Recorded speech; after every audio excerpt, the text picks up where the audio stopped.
David and Simone Barrett had become something of a power couple in Montego Bay, Jamaica. He was the charismatic owner of Eclipse, a popular upscale nightclub that pulsed with music, celebrities, and tourists year-round. She was a former beauty queen turned social media influencer with nearly 100,000 followers and a stream of flawless vacation photos, designer brands, and beachside sunsets. Their love, or what remained of it, had started on that very same coastline nearly 6 years ago. David had spotted Simone at a resort lounge party, her laughter bright and magnetic. Simone had fallen for his confidence, charm, and wealth. It wasn't long before their romance dominated local tabloids, culminating in a lavish wedding at Half Moon Resort. But by their 5th anniversary, things were no longer perfect, at least not beneath the surface. Still, to outsiders, the Barretts seemed like a dream couple. To celebrate their anniversary, David chartered a private luxury yacht named the Golden Siren for a week-long sail through the Caribbean, an exclusive route that would take them through the serene waters between Jamaica, the Cayman Islands, and back. It was marketed as a once-in-a-lifetime romantic voyage, and it came with a private chef, a seasoned captain, and a small, discreet crew. For Simone, the trip was a mixed blessing. On one hand, it was a chance to escape the suffocating routine of her influencer life, where every smile felt staged and every post was calculated. On the other, she couldn't shake the anxiety that had been growing inside her, an unnamed dread she couldn't yet explain. Still, she played her part. She smiled for the camera. She posted a story captioned, "Sailing into forever with my one and only." The yacht was opulent, with mahogany interiors, champagne on ice, and a sun deck that offered sweeping views of turquoise waters. Simone had brought along 3 designer suitcases packed with beachwear, heels, and silky gowns. David had brought something else, an air of agitation, made worse by the intermittent Wi-Fi, lack of control, and Simone's increasing emotional distance. They boarded the yacht in the harbor of Port Antonio early that Monday morning. Captain Luis Navarro, a tall, tanned, and soft-spoken former naval officer, greeted them warmly. "Welcome aboard the Golden Siren. You're in for a beautiful voyage," he said with a smile. Simone shook his hand and returned the smile. David nodded curtly, already scanning the deck with the scrutinizing eyes of a man who was used to control. The crew included 2 others, Rico, a 24-year-old deckhand from the Dominican Republic with a lean build and easy grin, and Marla, a cook from St. Lucia known for her 5-star Caribbean dishes. From the moment the yacht pushed off into the open sea, Simone tried to breathe. The wind tangled in her curls, the sea sparkled under the sun, and for the first time in months, there were no paparazzi, no fans, and no staged smiles. Just ocean, sky, and silence. That first night, they dined on the upper deck as the sun melted into the horizon. Marla served grilled lobster tails, plantains, and champagne. The couple toasted to 5 years of marriage. David even smiled, his guard seemingly down. Simone, dressed in a flowing white dress, looked radiant. A photo taken that night would later be found on her phone. Simone looking at the sunset, David looking at her. But behind his smile, David's mind was racing. He had seen messages the night before they boarded the yacht. A name, Jaden, had appeared on Simone's screen, followed by a heart emoji. When she saw him looking, she quickly swiped it away. He hadn't said anything at the time. This wasn't just an anniversary trip. It was the beginning of something far more sinister. Despite the outward glamour of their yacht getaway, David and Simone Barrett were a couple running on fumes. But within the lavish master suite below deck, silence echoed louder than any wave. It wasn't just the silence of comfort. It was the suffocating quiet of unspoken accusations and unhealed wounds. Simone often sat by the small porthole in their cabin, journaling when David wasn't looking. She wrote in quick, tense strokes, writing not just thoughts, but secrets. In one entry, she wrote, "This yacht is beautiful, but I feel trapped. I thought this trip would save us. Maybe I was wrong." From the outside, she still played her part. She posed on the deck in designer bikinis, uploaded curated Instagram stories with captions like, "Unbothered and sun-kissed," and clinked wine glasses with David at dinner. But she had grown tired of pretending, tired of the gaslighting, tired of the apologies that came only after outbursts. David, for his part, was spiraling. The messages from Jaden, her ex from years before, had awakened something primitive in him. It wasn't just jealousy, it was possessiveness. Rage. He kept replaying the sight of that heart emoji in his head like a drumbeat. Every time Simone laughed, every time she glanced at her phone, he wondered if she was thinking of someone else. He began to monitor her subtly, watching her phone when she wasn't looking, timing how long she spent in the bathroom, even questioning Marla and Rico, under the guise of friendly chatter, about Simone's behavior. Simone noticed. She had always noticed. But instead of confrontation, she buried herself in distraction. Sunbathing alone, asking to help Marla in the kitchen, spending quiet time at the edge of the boat with headphones on. It was during one of these solitary moments on the upper deck that Simone struck up a casual conversation with Rico, the young deckhand. He was funny, polite, and not the least bit intimidated by her celebrity. He complimented her taste in music, told stories of sailing along the Dominican coast, and made her laugh in a way she hadn't laughed in months. David noticed that too. That evening, after a shared dinner, David and Simone retreated to their suite. The silence between them felt heavier than ever. Then, like a wave breaking against rocks, David's voice sliced through the calm. "So you're laughing with the help now?" he asked, his tone deceptively calm. Simone didn't respond immediately. She set down her wine glass and turned to face him. "He's a person, David. Not the help. And he was being kind. Something you might want to try." David's jaw clenched. He stood from the bed, pacing the room like a lion in a cage. "I saw your messages. Jaden, you thought I wouldn't notice." Simone's face froze. Her stomach turned. She hadn't realized he'd seen them. The conversation with Jaden had been brief, and it wasn't even romantic, just nostalgic. He had messaged her, "Saw you on Instagram. Still glowing. Hope you're happy." She had replied, "Thank you. Hope you're doing well too." It was innocent, but not to David.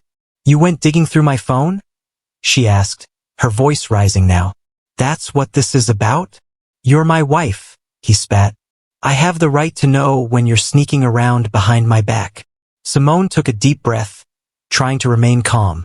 "There's nothing to sneak around about. But maybe if you focused less on controlling me and more on being a decent husband, I wouldn't have to talk to someone else to feel like I matter." That stung. David turned away from her, fists clenched. That night, they didn't sleep together. Simone curled up on the chaise lounge near the cabin window.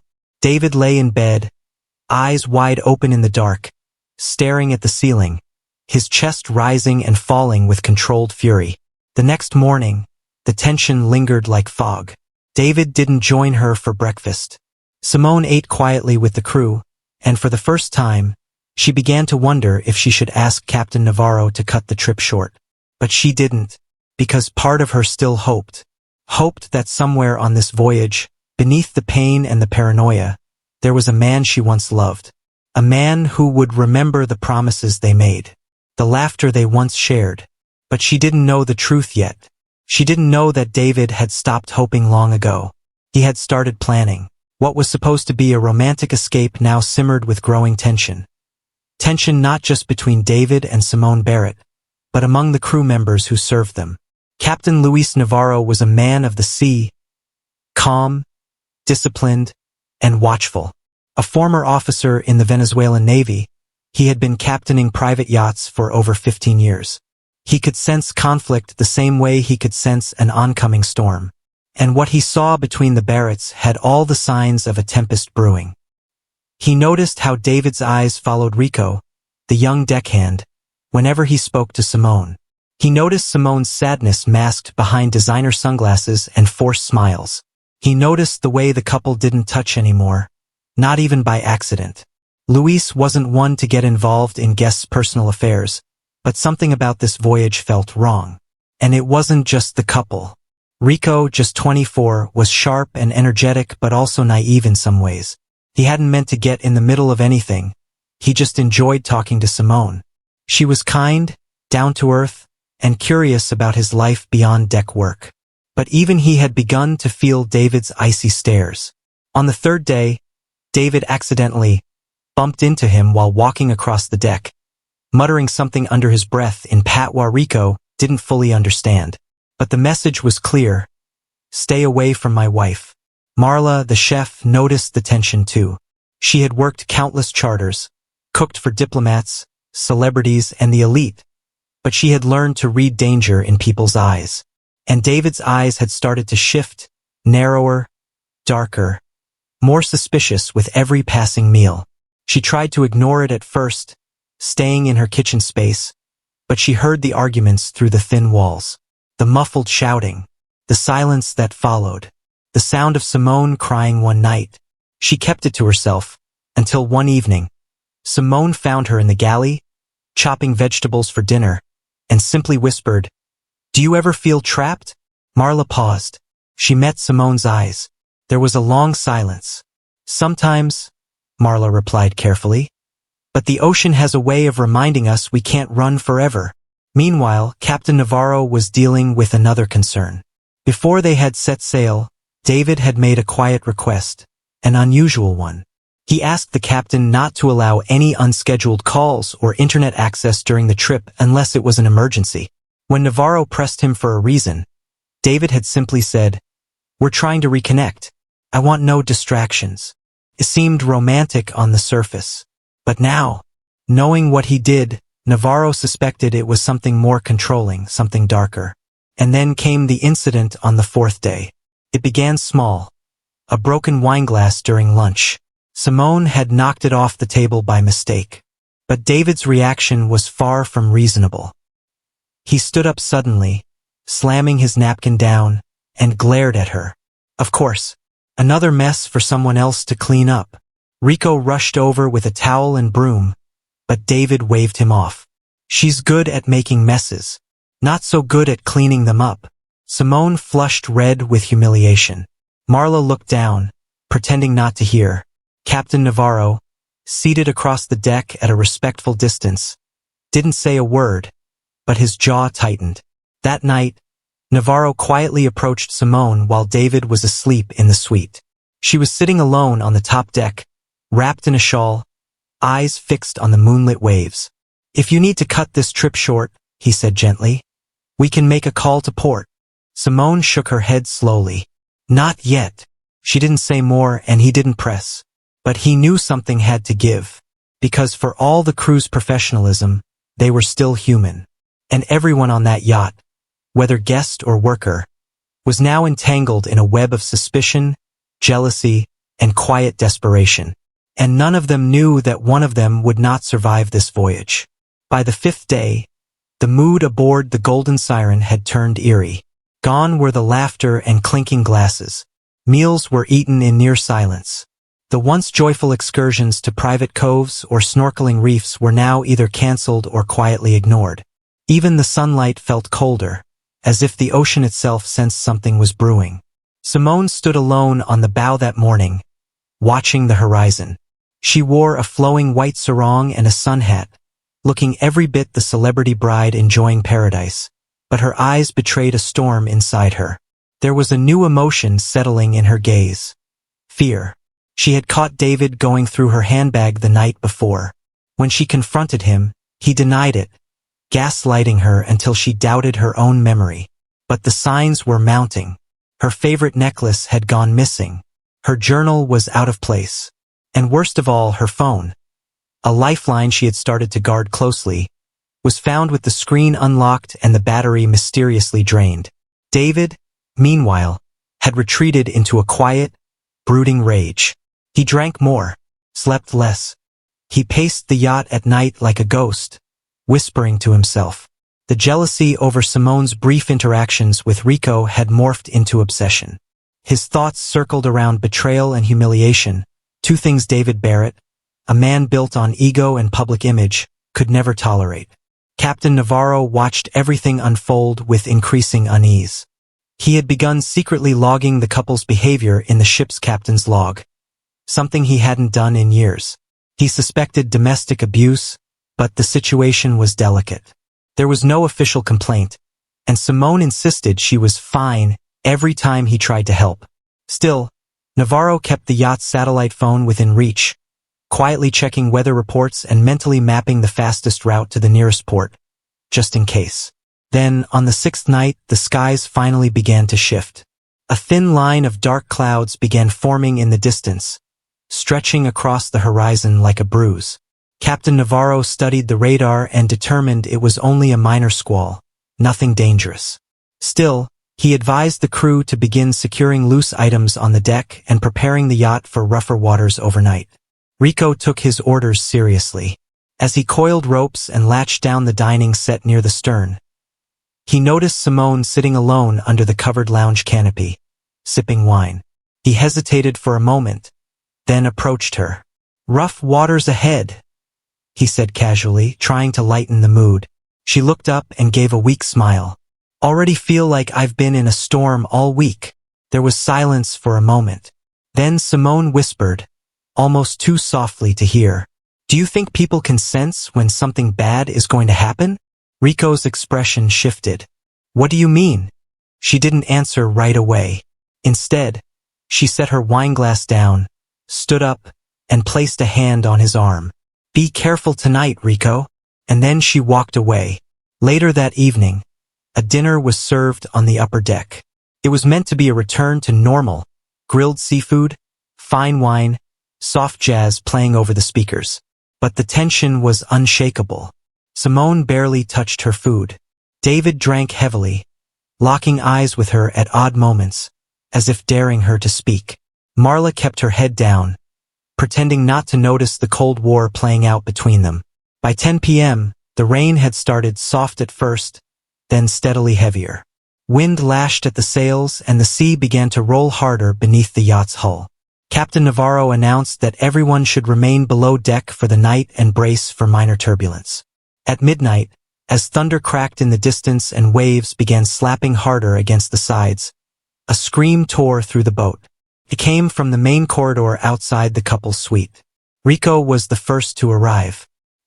He found Simone standing barefoot in the hallway, drenched in rain from the slightly ajar upper hatch, her eyes wild and shaking.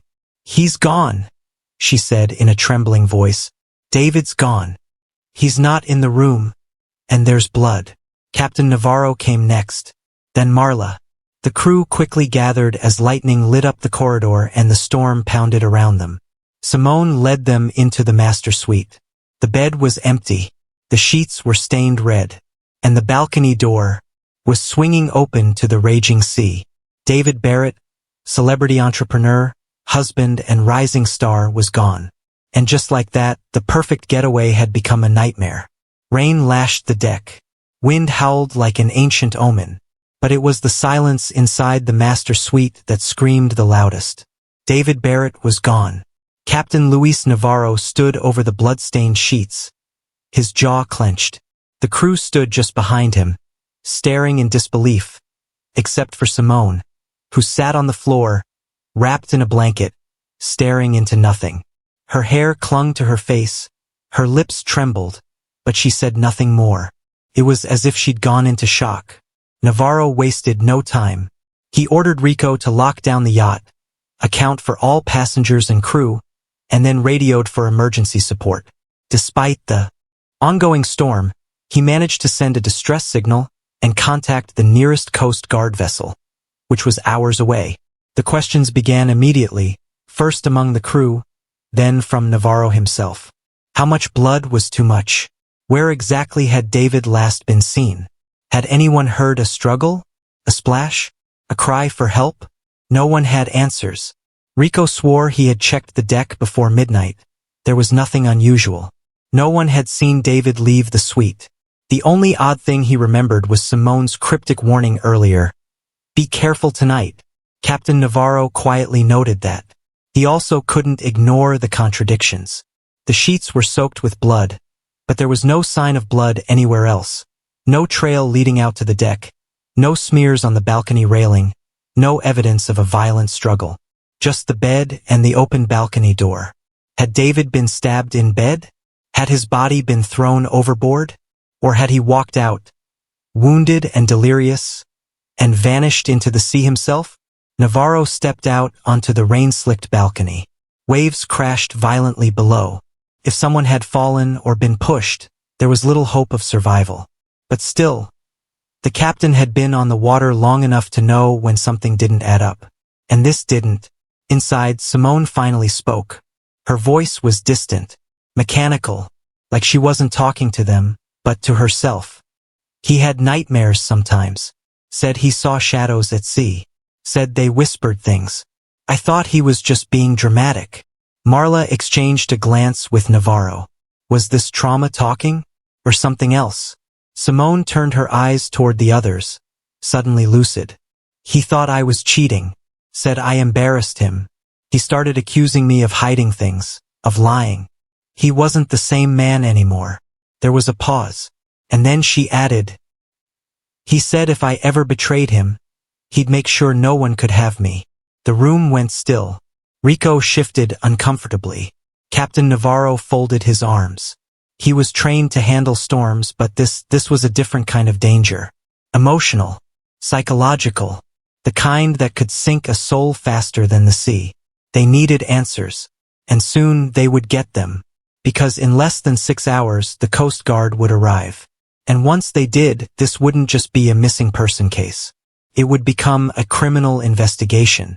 And everyone on board, the grieving wife, the suspicious deckhand, the observant chef, even the captain himself, would be under scrutiny. Because when a man vanishes on a private yacht in the middle of the ocean, someone always knows more than they say. By dawn, the storm had passed, but the dark cloud over the Golden Siren remained. The Coast Guard patrol boat, sleek, white, and bristling with authority, arrived just after sunrise. It approached with sirens off, cutting through the sea with clinical precision. Moments later, 2 smaller vessels detached and circled the yacht like sharks. Within minutes, armed officers in rainproof gear boarded the luxury vessel, their boots thudding against the polished deck. Captain Navarro greeted them solemnly, handing over his logbook and surveillance records. He'd done all he could to preserve the scene, isolating the master suite, preserving the bloodstains, and ensuring no one left their cabins unsupervised. Lieutenant Marissa Tate led the team. Sharp-eyed and methodical, Tate was not here for a rescue mission. She'd read the distress call, a blood-soaked bed, a missing husband, a wealthy couple on a romantic getaway turned nightmare. These things don't just happen. Someone, she believed, knew exactly what had occurred. The interrogations began. Simone Barrett was first. Wrapped in a navy robe, she looked haunted but composed. She sat across from Lieutenant Tate in the yacht's enclosed dining lounge. A medic stood by, but Simone waved him off. Her voice was soft, but clear. We had an argument. He was drinking. Said he knew about me and Rico. That wasn't true. But he was convinced. He slapped me. I locked myself in the bathroom. When I came out, he was gone. There was blood on the sheets. The balcony door was open. Tate took notes carefully. You didn't hear a splash? A struggle? Simone shook her head. Only the wind. And then the silence. It was wrong. Do you believe he jumped? A long pause. No, she said finally. David loved himself too much to jump. That answer made Tate raise an eyebrow. Next was Rico Alvarez, the deckhand. Muscular, tattooed, and nervous. He shifted uncomfortably in his chair as Tate questioned him. His answers were clipped, defensive. I was below deck when it happened. I never touched the guy.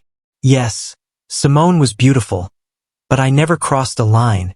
But when asked about his whereabouts the night before, Rico hesitated. Just long enough for Tate to notice. You were on the stern deck around 10 p.m., correct? Yeah, I was tightening the sail clamps. Alone, I guess. I didn't see anyone else. And you didn't hear a scream? A fall? No, just the storm. Tate scribbled a note. Did you have any reason to want David Barrett dead? Rico's face turned red. No, ma'am, but if I did, I'd have pushed him over in daylight. Poor choice of words. She flagged it. Marla the chef was next. She was precise, calculated, and emotionally distant. She claimed no allegiance to either Simone or David. "I cook. I clean. I don't meddle." But when asked about what she heard, Marla leaned forward, lowering her voice. "The night he disappeared, I heard voices, arguing. Around midnight. Male or female? Both. Did you recognize them?" A pause. "Simone. And maybe Rico." That complicated things. Back on deck, the Coast Guard officers reviewed the footage from the yacht's limited security system. The cameras had blind spots, including inside the suite and on the balcony. But one camera caught a key moment. Simone walking barefoot in the corridor shortly after midnight, drenched, visibly shaking. No sign of David. No one had seen him after dinner. And then they found something odd in the ship's trash compartment. A partially burned t-shirt. It was blood-stained. The fabric matched one David had worn earlier in the trip. Why was it there? Who tried to destroy it? Tate gathered her notes. 3 things were now certain. David Barrett was dead or lost at sea. Blood on the sheets indicated a violent event occurred in the suite. Someone on board was lying. Without a body, proving murder was tough. The carefully crafted image of Simone and David Barrett's perfect life shattered. David Barrett, a wealthy entrepreneur, was missing. Blood found on the yacht confirmed a violent struggle. Simone Barrett, a former model and social media influencer, was now a prime suspect, along with everyone else on board. At the police station, Tate pieced together evidence. David's blood was found in large amounts on the bed, too much for an accident. A burned t-shirt recovered from the trash had his blood and skin hastily destroyed. Simone's phone revealed deleted, recovered texts with Rico, her lover, discussing escape and threats. Photos showed intimate moments between Simone and Rico, some taken aboard the yacht the very morning David disappeared. When confronted, Simone broke down, admitting a fight, but claiming David stabbed himself and then went overboard. She denied killing him but admitted panic and fear. Rico, questioned separately, confessed to the affair but denied any role in the death, though he had no alibi. Forensic divers found David's blood-stained shirt and a weighted anchor chain tangled with fabric underwater, his body still missing. 3 days later, a fishing boat found David's body 6 miles from the yacht. The badly decomposed corpse showed a deep puncture wound and ligature marks on his ankle, tied to a heavy object, likely the anchor chain. Autopsy revealed he drowned but was alive when he went overboard. This turned the case from possible suicide to clear homicide. Simone was arrested for second-degree murder and evidence tampering. She insisted she loved David but felt trapped. Rico admitted helping Simone clean up and burn evidence but denied killing David. The investigation had just begun, but one thing was certain. Someone on the Golden Siren was guilty. Rico was charged with accessory after the fact, tampering with evidence, and obstruction. Now both lovers were behind bars. Public opinion splintered. Some saw Simone as a victim, trapped in a cold marriage with a controlling man. Others saw her as the classic femme fatale, manipulative, beautiful, and deadly. But the truth was murkier. Evidence showed that David discovered the affair shortly before the trip. Investigators found an email draft on his tablet, unsent, addressed to his attorney. "If anything happens to me on this trip, look into Simone. She's hiding something. She wants me gone." Whether he was being paranoid or prophetic, he was now dead. But the final chapter had not yet been written. Court proceedings loomed, and one question still haunted everyone involved. Was this crime of passion, or was it premeditated murder? The courtroom was packed. Simone Barrett, dressed in black, pleaded not guilty. Her defense painted her as a victim of abuse. The prosecution called her a cold manipulator. Photos, text messages, and blood evidence were shown. Rico Alvarez testified reluctantly, admitting to cleaning up the scene. His deal reduced his sentence in exchange for honesty. The jury watched Simone's confession video. Tears didn't save her. The facts were too strong. After 3 days of deliberation, the jury returned guilty of second-degree murder. Rico was sentenced to 3 years for obstruction. Simone received 25 years to life. She collapsed in court. Her family sobbed.